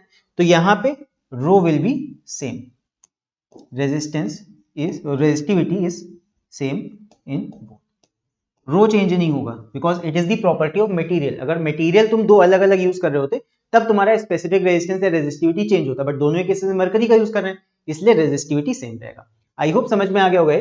चलो अगला देखते हैं। अब ये वाला जो क्वेश्चन है ये मैंने अपनी एक शॉर्ट वीडियो में कराया हुआ है, शॉर्ट कई बच्चों ने देखा भी होगा वाला। तो यहाँ पे देखते हैं क्या है, बता देता हूँ फिर से। An appliance with a metal covering rated at 2 kilowatt 220 volt is to be connected in a circuit given below 4 diagrams PQRS depicting different circuit configuration। तो यहाँ पे 4 सर्किट डायग्राम्स दिए हुए हैं और तुमसे पूछा है कि ये बताओ ये अप्लायंस लगाया हुआ है तो कौन सा सर्किट सबसे ज्यादा सेफ है। तो सिंपल है, पावर रेटिंग दिया हुआ है, पावर दिया है 2 किलोवाट यानी कि 2000 वॉट, वोल्टेज कितना दे रखा है 220 वोल्ट। तो यहाँ पे तुम सेफ करंट निकाल सकते हो कि यहाँ पे कितने करंट पे ये काम करेगा। पावर इज इक्वल टू क्या होता है वी आई, तो आई इज इक्वल टू हो जाएगा पी बाय वी। पावर कितना 2000 और वोल्टेज कितना 220, ये आ जाएगा 0 0 कैंसिल और इसको 2 से काट सकते हो 11 का और ये कटेगा 100, तो ये कितना आ जाएगा 100 बाय 11, ये कुछ 9 पॉइंट समथिंग आएगा, 9.0 कुछ करके आएगा इस तरह। तो इसको निकाल लेना, ये तुम्हारा एम्पियर आ गया। ओके, ये एम्पियर आ गया। और मैंने तुम लोग को ये बताया था, उस वाले वीडियो में बताया था कि जितने करंट पे भी तुम्हारा अप्लायंस काम करता है ये रेटेड करंट होता है, this is the rated current, इतने पे तुम्हारा अप्लायंस चलेगा। तो जो फ्यूज हम लगाते हैं, जब भी किसी चीज में फ्यूज लगाते हैं, that must be greater than this rated current. Fuse का वैल्यू मतलब बड़ा होना चाहिए। जो फ्यूज तुम लगा रहे हो अगर इससे कम रेटिंग का होगा फ्यूज पहले उड़ जाएगा। तो यहाँ पे देखो फ्यूज तुमको चाहिए 9 से बड़ा, 9 से ऊपर रेटिंग का। यहां जहां 8 एम्पियर का लगा है ये काम नहीं करेगा, ये भी काम नहीं करेगा, खत्म काम, ये पहले उड़ जाएंगे, ये इनका काम तमाम हो जाएगा यहीं पे। फिर उसके बाद यहाँ देखो, यहाँ 10 एम्पियर फ्यूज तो लगा है लेकिन यहाँ पे क्या वायरिंग सही हुई है, यहाँ लाइव वायर है और न्यूट्रल वायर निकल के यही अर्थ में घुसा जा रहा है, तो ये तो गलत हो गया, वायरिंग यहाँ पे अर्थिंग की गलत तरीके से की गई है। फिर यहाँ पे देखो 10 एम्पियर फ्यूज हमारा सही है, ठीक है, फ्यूज इज ओके, और वायरिंग भी यहाँ पे तुम्हारा लाइव वायर है, न्यूट्रल वायर ऐसे निकल के बाहर आ रहा है और अर्थिंग भी सही से हो रखी है, ये भी वायरिंग भी सही है, तो फ्यूज भी सही है वायरिंग भी सही है, इसलिए हमारा ये सही हो जाएगा। तो सेफेस्ट सर्किट कौन सा हमारा था एस, और रीजंस क्या हो जाएंगे दैट फ्यूज रेटिंग हमारी इस वाले पार्ट की सही है 10 एम्पियर, जो कि ज्यादा है रेटेड करंट से अप्लायंस के। ये कैलकुलेशन करके तुम दिखा सकते हो कि तुम्हारा रेटेड करंट अप्लायंस का इतना है तो फ्यूज रेटिंग तुम्हारी 10 एम्पियर इज ओके, और सेकंड अर्थिंग की वायरिंग यहाँ पे सही हो रखी है। ये तुम्हारे रीजंस हो जाएंगे। चलो अगला देखते हैं। नेक्स्ट इसके बाद पार्ट 3 इसी का, a nichrome wire X with length L and cross sectional area A। तो निक्रोम वायर है X जिसका लेंथ L है और area of cross section A है, is connected to 10 volt source and another nichrome wire Y with length 2L and cross sectional area A by 2 is connected to 20 volt। तो दोनों का voltage भी अलग अलग है। हमें क्या करना है वो देखते हैं। Compare the resistance of wire X and Y given that resistivity of nichrome is rho. तो देखो यहाँ पे रेजिस्टिविटी जो है उसकी मदद से तुम्हें रेजिस्टेंस निकालना है, तो R इज इक्वल टू होता है रो L बाय ए, तो ये होता है रेजिस्टेंस का फॉर्मूला, इसी का हम यूज करेंगे। तो इसकी मदद से तुम दोनों के रेजिस्टेंस को कंपेयर कर सकते हो। देखो कैसे, मैं डायरेक्ट यहाँ पे करूंगा, ये हो जाएगा resistance of X upon resistance of Y. क्या हो जाएगा, ऊपर रखो रेजिस्टेंस ऑफ एक्स, एक्स के लिए क्या हो जाएगा, रो तो सेम रहेगा, मटेरियल तुम्हारा निक्रोम है, सेम है, तो ऊपर के लिए लेंथ कितना एल और एरिया ऑफ क्रॉस सेक्शन कितना ए, तो एल बाय ए। फिर नीचे के लिए रेजिस्टिविटी तो सेम रहेगा बिकॉज ये भी निक्रोम वायर है सेकंड वाई वाला, विद लेंथ 2l, इसका लेंथ जो है वो 2l है और एरिया ऑफ क्रॉस सेक्शन कितना है a बाय 2। बस इसी कैलकुलेशन में बच्चा फंसता है और कुछ नहीं है। देखो रो से रो कैंसिल हो जाएगा, ये खत्म, l से l और a भी आपस में कैंसिल हो जाएंगे, बचेगा क्या वो देख लो, या इसको l बाय l लिख देते हैं एक बार, नहीं तो तुम लोग कंफ्यूज हो गए। देखो डिनोमिनेटर के नीचे वाला जो फ्रैक्शन है उसको सामने मल्टीप्लाई में ले और उसको कर दो रेसिप्रोकल, तो ये हो जाएगा a बाय 2 और नीचे हो जाएगा 2l, ऐसे है। तो a बाय 2 का मतलब क्या है, ये जो बाय 2 है ये कहीं ना कहीं डिनोमिनेटर में ही तो आएगा, तो 2l इस 2 से मल्टीप्लाई हो गया, 4l हो जाएगा, होगा तो यही ना। अब बस जो जो कट रहा है काट दो, l से l कट गया और यहाँ पे a से a कट जाएगा, कितना आ जाएगा, ये आ जाएगा 1/4, यानी कि 1:4 का रेशियो आ जाएगा दोनों का रेजिस्टेंस। सो आई होप तुम लोग को ये पार्ट समझ में आ गया हो कैसे हमने निकाला। जब भी तुम्हें रेजिस्टेंसेस कंपेयर करनी होगी तुम्हें ये रेजिस्टेंस का फॉर्मूला यूज करना पड़ेगा, ठीक है। चलो बी पार्ट देखते हैं, compare the electrical power consumed by each wire. अब ईच वायर की इलेक्ट्रिकल पावर यहाँ पे पूछी गई कि पावर कितना कंज्यूम करेंगे, तो देखो पावर इज इक्वल टू होता है, देखो आई तो दिया नहीं है यहाँ पे, पावर का फॉर्मूला क्या यूज करोगे, P is equal to we square by R, ये यूज कर लो बिकॉज रेजिस्टेंस का रेशियो तुम्हें पता लग गया और वोल्टेज तुमको दोनों का दे रखा है, तो इसका यूज कर लो सिंपल। तो यहाँ पे हो जाएगा P of X upon P of Y, ये हो जाएगा देखो, तो ये हो जाएगा तुम्हारा V square by R X, और चाहे तो इसका रेसिप्रोकल करके ऊपर लिख दो, पहले डिनोमिनेटर में लिखोगे V square by R Y, तो इसको तुम ऊपर करके लिख सकते हो, ये हो जाएगा आर वाई और नीचे आ जाएगा v स्क्वायर। ध्यान रखना ये तुम्हारा y का है और ये x का वोल्टेज है, तो बस वैल्यूज रख दो, सॉल्व कर लो। ये हो जाएगा देखो x का जो पोटेंशियल है वो कितना है 10 वोल्ट, तो ये 10 का स्क्वायर है, 10 का स्क्वायर हो जाएगा 100।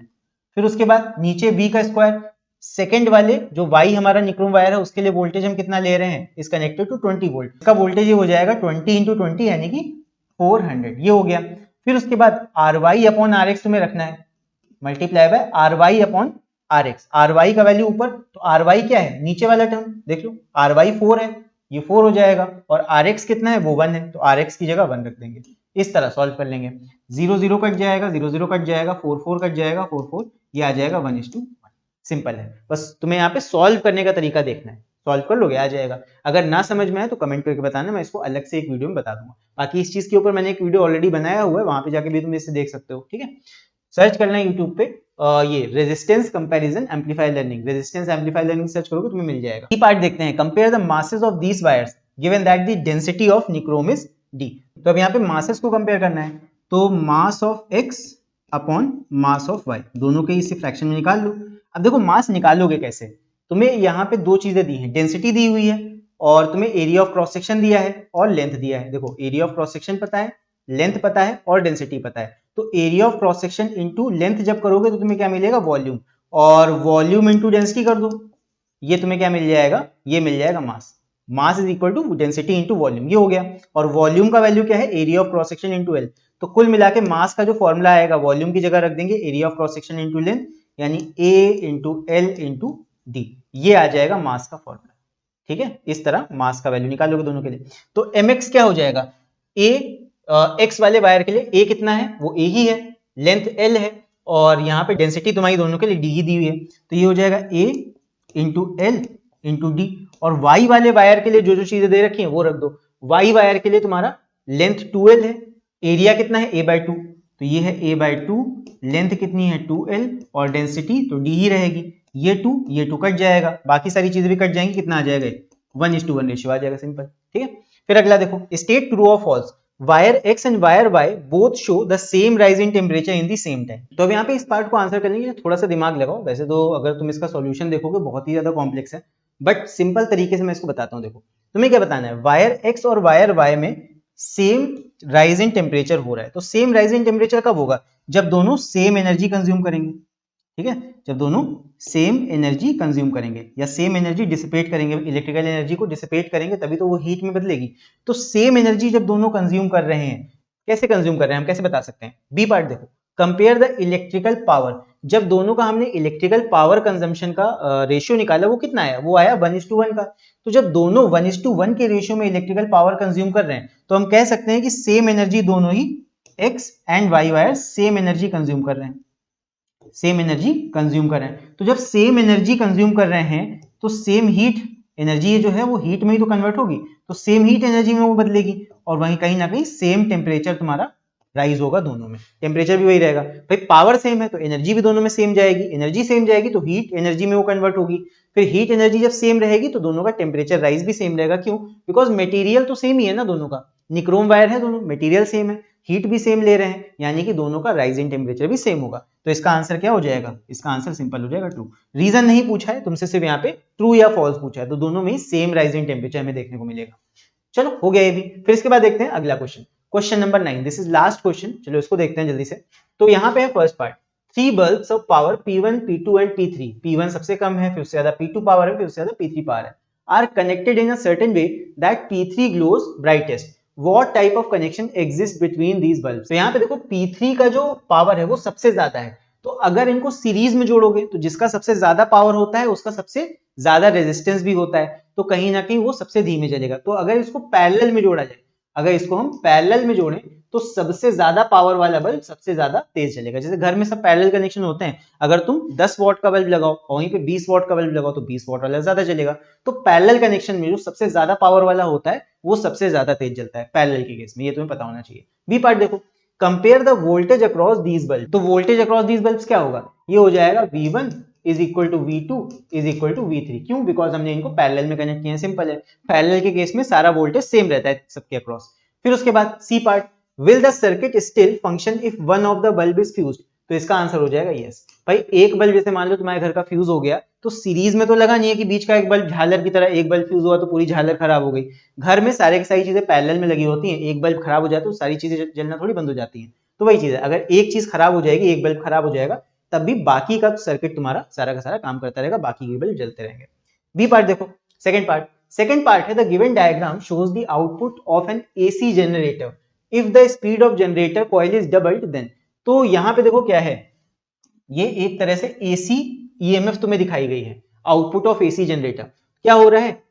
एसी जनरेटर का ऐसे आउटपुट तुम्हें दिखाई दे रहा है यहाँ पे। तो बोला गया क्या हमें बताना है वो देखते हैं। ए पार्ट है, what is the effect of physical quantity indicated by ए।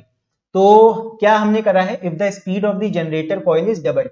हमने क्या किया, जनरेटर मान लो पहले एक्स स्पीड से घूम रहा था, उसकी स्पीड को हमने डबल कर दिया, उसको 2x स्पीड से घुमा रहे हैं, स्पीड बढ़ा दी जनरेटर की, ज्यादा तेजी से घुमा रहे हैं। तो जब ज्यादा तेजी से घुमाओगे तो क्या होगा, इसका एम्पलीट्यूड जो है ईएमएफ का जो वैल्यू है, पहले मान लो अगर वो V वोल्टेज बना रहा था तो अब वो कितना 2V वोल्टेज बनाएगा। जनरेटर में तुमने तेज स्पीड कर दी तो वो ज्यादा वोल्टेज प्रोड्यूस करने लगेगा, राइट। तो जो वोल्टेज वो बढ़ जाएगा। तो यहाँ पे जो ए है ये ईएमएफ बता रहा है ना वोल्टेज, तो ए पहले अगर इतना था V तो अब ये 2V बनाएगा, वोल्टेज ही तो बता रही है। तो क्या बोला गया, what is the effect on the physical quantity indicated by A. तो यहाँ पे जैसा मैंने बता दिया कि जब स्पीड डबल करोगे तो वोल्टेज भी डबल हो जाएगा। तो ये जो ए है ये वोल्टेज ही बता रहा है या फिर ईएमएफ बता रहा है, तो ये हो जाएगा इट इज डबल्ड।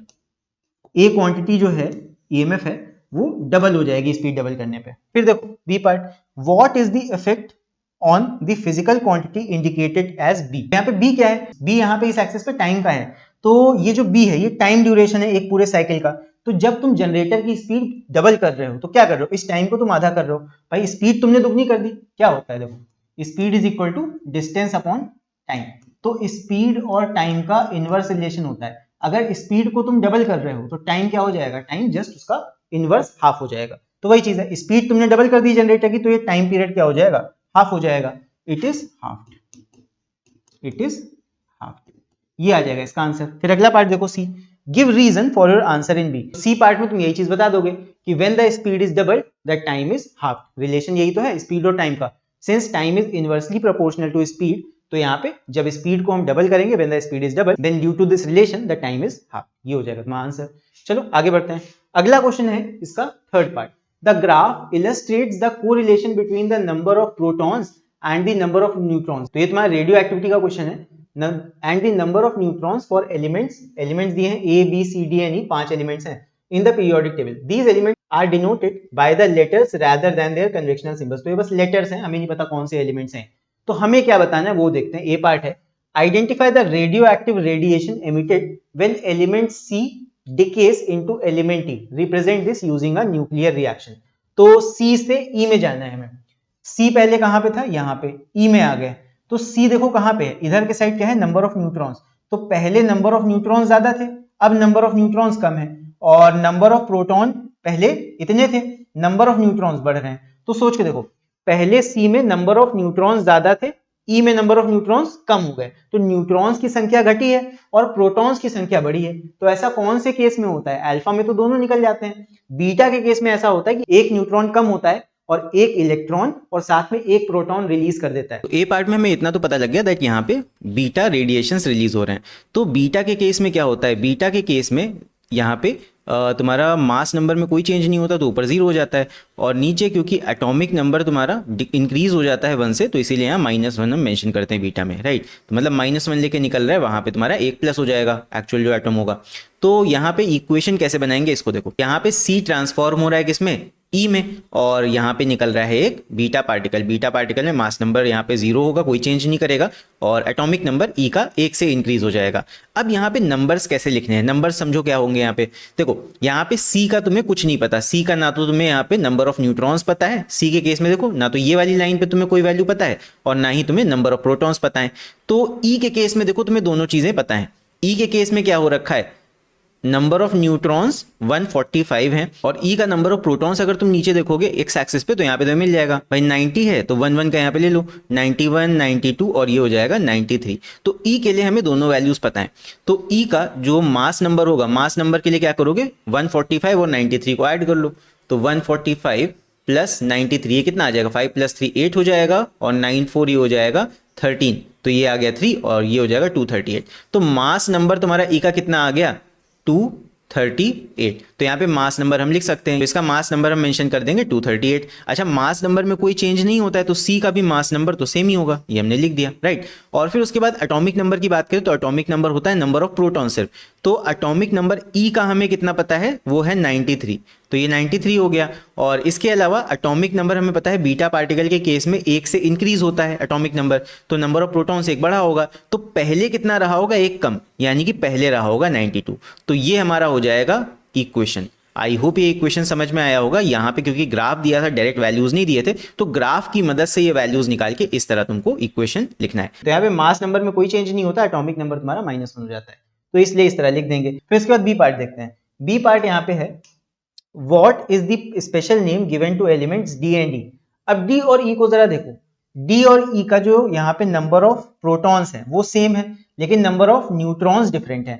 तो अगर हम देखें तो यहाँ पे इसका एटॉमिक नंबर सेम होगा, बिकॉज यहाँ पे नंबर ऑफ प्रोटॉन सेम है डी और ई में, एटॉमिक नंबर सेम है, लेकिन मास नंबर क्योंकि यहाँ पे नंबर ऑफ न्यूट्रॉन्स डिफर कर रहे हैं वो डिफरेंट हो जाएगा।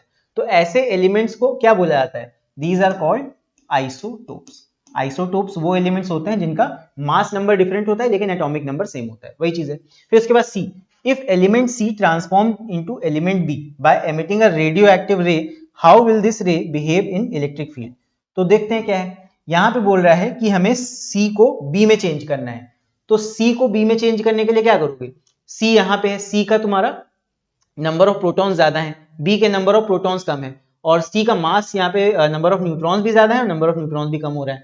तो सी में से देखो दोनों चीजें कम हो रही है, प्रोटॉन्स की संख्या भी कम होकर बी में आओगे और न्यूट्रॉन्स की भी संख्या तुम्हें कम करनी है। तो कुल मिला के कौन सा ये डीके हो जाएगा, अल्फा, जहां न्यूट्रॉन्स प्रोटॉन्स दोनों कम होते हैं। तो सी पार्ट का आंसर क्या हो जाएगा, दैट सी गिव्स बी, और ये कैसे होगा, ये अल्फा पार्टिकल रिलीज करके होगा। 4 तुम्हारा मास नंबर और 2 तुम्हारा एटॉमिक नंबर कम हो जाता है।